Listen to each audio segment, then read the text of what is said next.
ہاتھ سے بالٹی اٹھ نہیں رہی دونوں ہاتھوں سے جب ایک ہاتھ سے بالٹی نہیں اٹھ رہی تو ہم کہتے ہیں بیٹا دونوں ہاتھوں سے کھاؤ یعنی مکمل طاقت سے اٹھو یہ جو حضرت آدم کی خلقت کے لیے اس نے کہا ہے میں نے دونوں ہاتھوں سے بنایا ہے تو پیغام یہ ہے میں نے پوری طاقت سے جسے بنایا ہے یعنی ساری کائنات پر اللہ کی جو قدرت کار فرما رہی وہ ایک طرف اور انسان کو جب اللہ نے بنایا تو وہ طاقت ایک طرف میں نے مکمل طاقت سے انسان کو بنایا میں نے مکمل قدرت سے انسان کو بنایا اچھا میرا ایک ہاتھ سیدھا آپ کا ایک ہاتھ الٹا ہمارا سیدھا اور دو ہاتھ ہیں الٹا اور سیدھا تو جب اللہ کہہ رہا ہے میں نے دونوں ہاتھوں سے بنایا تو اللہ کے بھی سیدھا الٹا ہاتھ ہے سمجھو عزیزان گرامی حسین روایت ہدیہ کر رہا ہوں میرے مولانا امام حسین کاظم علیہ السلام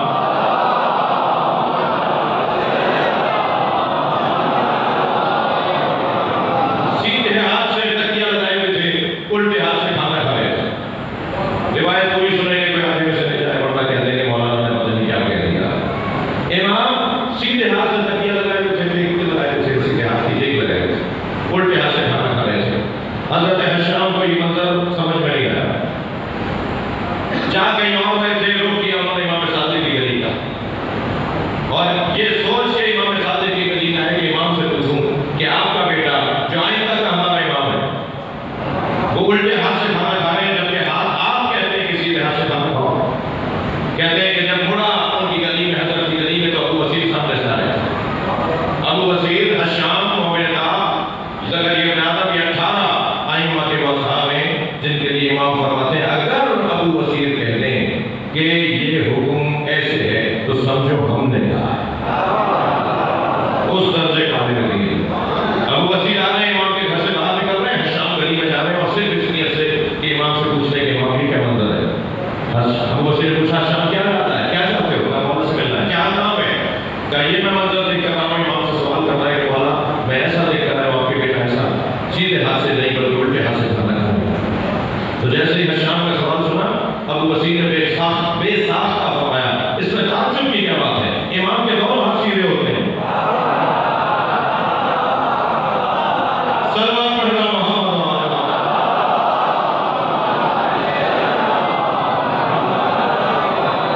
بھائی توجہ چاہوں مولا علی علیہ السلام کا فرمان جب مولا سے پوچھا مولا اللہ نے اپنے دو ہاتھوں کی بات کی ہے میں نے آدم کو اپنے دونوں ہاتھوں سے بنایا ہے مولا علی فرمائیے دو ہاتھوں کا کیا مطلب ہے میرے مولا نے فرمایا کلتل یدین یمین اللہ کے دونوں ہاتھ سیدھے ہیں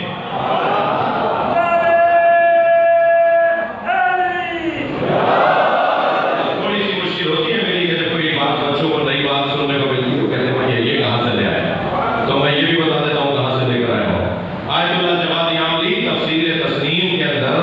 اس آیت کی تفسیر کرتے ہوئے اس روایت لے کر آئے ہیں اس وقت زندہ اور حی اور موجود ہمارے مشتہد اور مرجع تقریر ہے آیت اللہ جواد عاملی قوم میں ہوتے ہیں یہ وہی ہے کہ جنہیں آیت الرحمینی نے گورباچوف کو خط دے کر بھیجا تھا ان کے ہاتھ میں خط دیا تھا کہ جا کے آپ دیں اور ان سے کہیں کہ کمیونزم کو ختم کر دو اس لیے کہ کمیونزم کا اب مقدر میوزیم میں ہی ملے گا یا جائے گھروں میں ہی ملے گا یہ نظریہ یہ وہی آیت اللہ جواد عاملی ہے کہ جو گورباچوف کے پاس گئے تھے اور گورباچوف نے پھر کمیٹی بٹھا دی تھی کہ ہم اسلام پر غور کرتے ہیں کہ اسلام نظریہ معاش کیا دیتا ہے سلوات پڑھے اللہ محمد